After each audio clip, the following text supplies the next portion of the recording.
Thanks very much for your interest in this particular compact, the Global Compact on Refugees, which of course for UNHCR and for the refugee world is one of incredibly great significance. And I think it is important ahead of Marrakesh, we thought, but also ahead of the formal adoption of the General Assembly resolution that will affirm the Global Compact on Refugees, to actually walk you through and give you and provide you and offer to you a briefing on the nuts and bolts of it, but also to highlight a bit the significance of this document.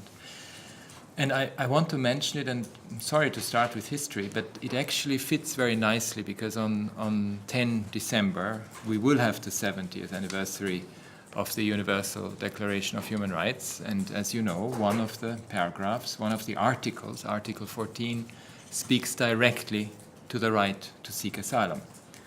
And that was really born out of the experience of what had happened before, during and after the Second World War. And it was about this fundamental human right of everyone, if they face persecution, if they face violence, if they face conflict, that they have a right to seek asylum from persecution. And obviously in the ensuing years, we saw the establishment of a very solid international legal framework based on the 1951 Refugee Convention, the 1967 Protocol relating to the status of refugees, but also at the regional level. In Africa, for example, in 1969, the OAU/African Union Convention on Refugees. We saw the Cartagena Declaration 1984 in the Latin American context, and of course the establishment of a common European asylum system. So we have, if you like, a very solid legal framework in place that defines international obligations that states have in relation to refugees. It defines refugees, but also it provides for a very basic standard of treatment that is envisaged in these documents. And this is absolutely key, because in today's discussion we sometimes miss that indeed, yes, there is an agreement among all states, that you have to respect certain basic obligations when it comes to refugees because of the predicament that they are fleeing from. There is, though, within that legal framework, one gap.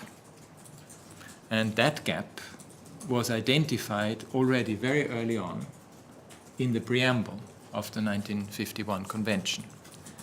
And I'd like to read that preambular paragraph to you. Sorry to be so instructive, but I think it is quite important, because sometimes in the discussion today I think we forget about the history.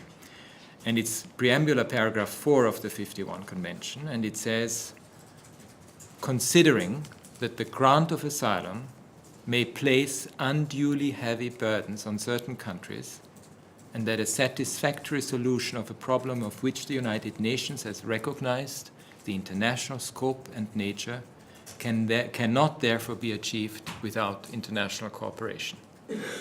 So it puts squarely the whole refugee issue. It recognizes that it's international in scope and character, but also that in order to address refugee issues, especially asylum, countries of asylum that are particularly affected, that you need international cooperation, which is, I think, a very strong antidote to some of the unilateralism, some of the isolationist tendencies that we see within some parts of the world, where indeed, international cooperation is the way to go. It's multilateralism. We have seen over the last decades a lot of practices on that. We have seen how international cooperation can actually be crafted in different arrangements in different parts of the world. I mean, just to mention Comprehensive Plan of Action for the Indo-Chinese refugee crisis, the CIREFCA plan of action that was done in the Central America crisis in the end of the 80s, beginning of the 90s, different arrangements for the crisis in former Yugoslavia. But none of this was ever consolidated in one document. And that's really what the Global Compact on Refugees is achieving to do. It consolidates, updates practice, long-standing practice and experience into one document. And this really was coming out of the experience, not least over the last couple of years, where we have seen displacement rise. I mean, we have seen a steady increase of displacement around the world since 2011. Again, because let's not forget, we had previous displacement crises in the 90s, in the 70s, in the 80s, but for some time in the mid-2000s, displacement was not very high on the political agenda. It really started again to be high on the political agenda 2011 onwards, but it was always more seen as an issue close to those countries that are in crisis and are affected by conflict, like Syria, like Libya situation at the time, and different country situations in Africa, DRC as an ongoing one, South Sudan, of course then Burundi situation. I mean, different crisis situations. We've also seen in the Latin American context, of course, with what happened in the Northern Triangle, particularly the movement in 2014 with a surge, especially of children on the move, entering even the United States, that even the Latin American context again is affected by forced displacement issues. The Venezuela situation is the latest addition to that. But it was also clear that the issue is not one that is just regional. It is a global issue. And that realization came to the fore with what happened in Europe in 2015, because suddenly Europe was confronted with displacement that it was no longer used to, with 1 million people arriving, especially from Syria. And so the displacement situation, especially in the world, became again felt as a global issue, and as a result, the member states of the United Nations came together in 2016 to adopt the New York Declaration on Refugees and Migrants on the 19th of September 2016, and it brought the world together around the issue. And this New York Declaration gave birth to these two processes. One, the Global Compact on Safe, Regular and Orderly Migration, and the other one, the Global Compact on Refugees. So the Global Compact on Refugees is distinct, of course, from the Global Compact on Migration because of the definitional issues that Melissa has just mentioned, but also because it is based on a very solid legal framework. What we had to work on is to address the gap, and the gap is to define better how international cooperation can work today to address the very specific needs that host countries have if they are faced with a large-scale influx situation or with a protracted refugee situation. And we developed this over the last 2 years based on the experience in a number of countries around the world. We have about 15 countries where we rolled out the comprehensive refugee response framework, primarily in Africa, Somalia situation, but also in Latin America, in particular in the Central American context, both at the national level and at the regional level. And we also built on all the practices that we have developed over many years in different parts of the world, including in the Syria situation. And we had thematic consultations with all stakeholders in 2017, 5 of them.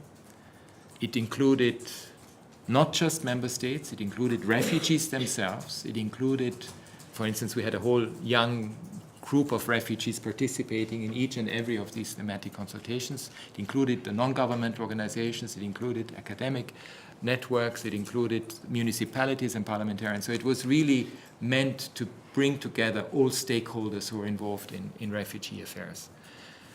On that basis, we then launched formal consultations with member states this year, 6 of them, and we developed in an iterative, organic process this Global Compact on Refugees. And it is really a text that, quite frankly, after the 1951 Convention, captures what the international community can do and come together collectively to address the issue of how to respond better in a more predictable, in a more equitable manner to share responsibilities that host countries that are particularly affected need in terms of support.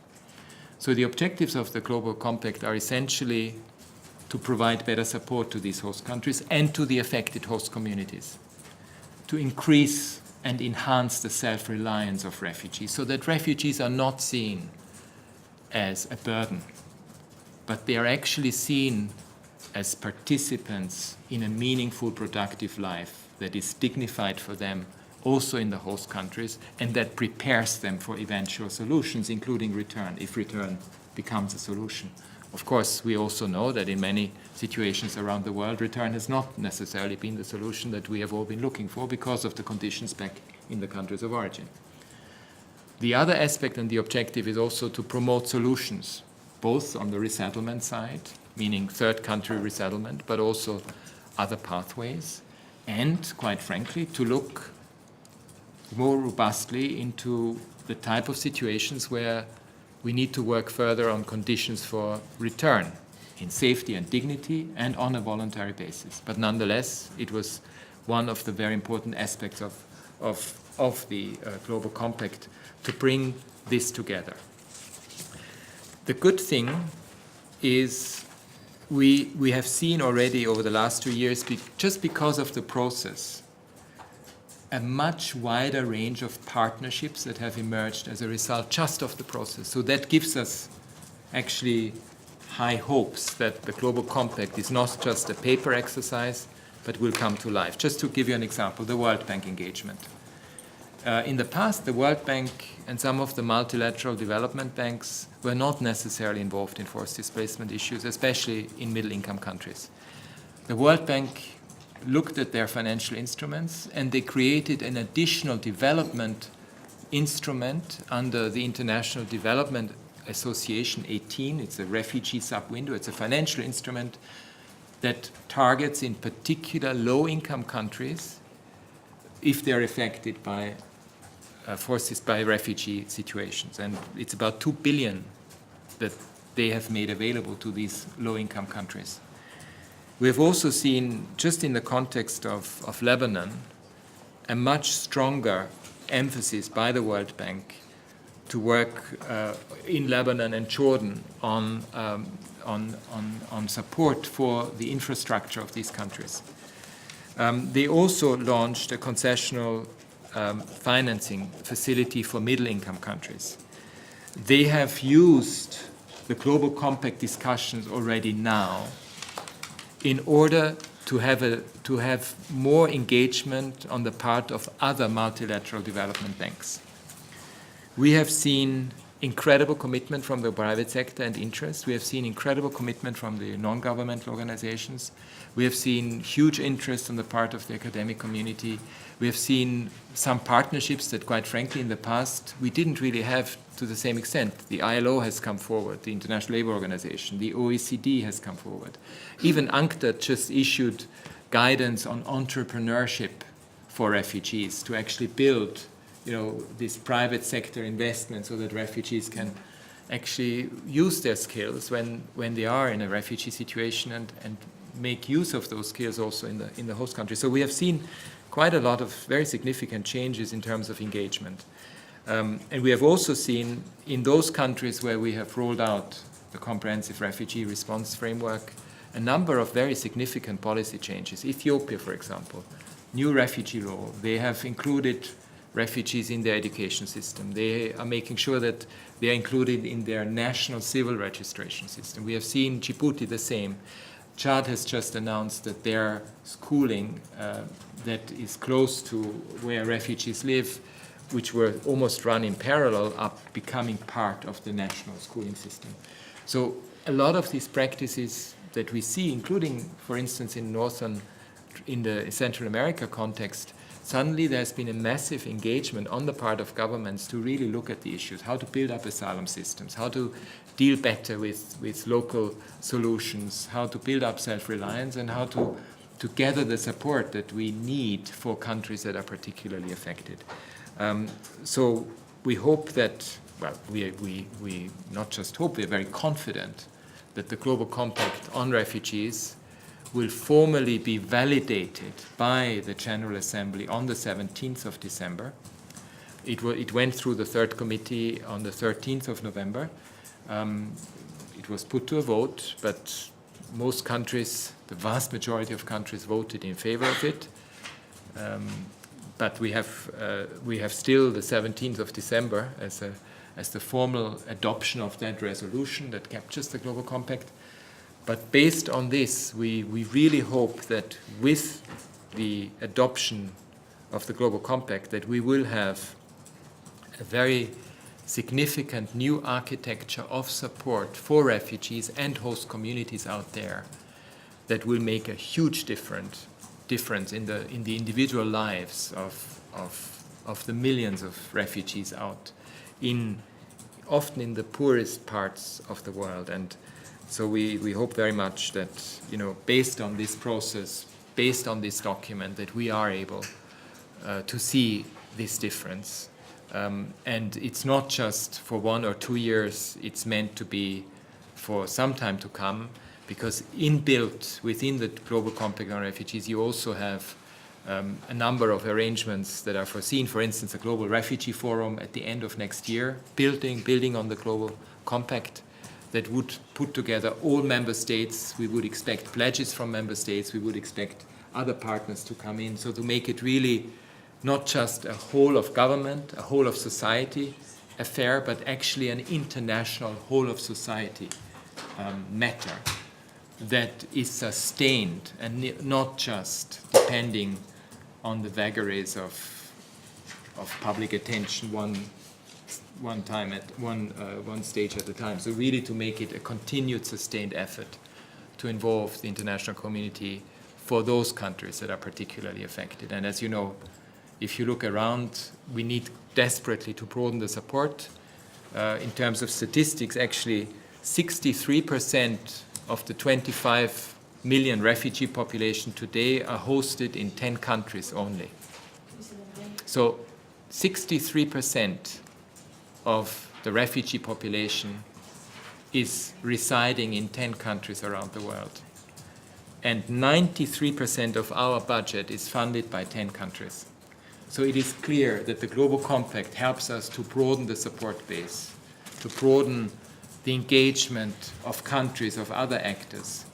Resettlement, we only have 36 countries that give us annually a quota. We really want to broaden that base as well. We want to make sure that countries see it as a responsibility that includes each and every one of them, depending on their national abilities, but also realizing that they have a contribution to make in relation to other countries that are particularly affected. So yes, we have very high hopes for us. It's a huge thing, not just for us. It is first and foremost, obviously, for refugees and for the host communities out there. I think it will be a big sign of hope for the world that we get this Global Compact on refugees.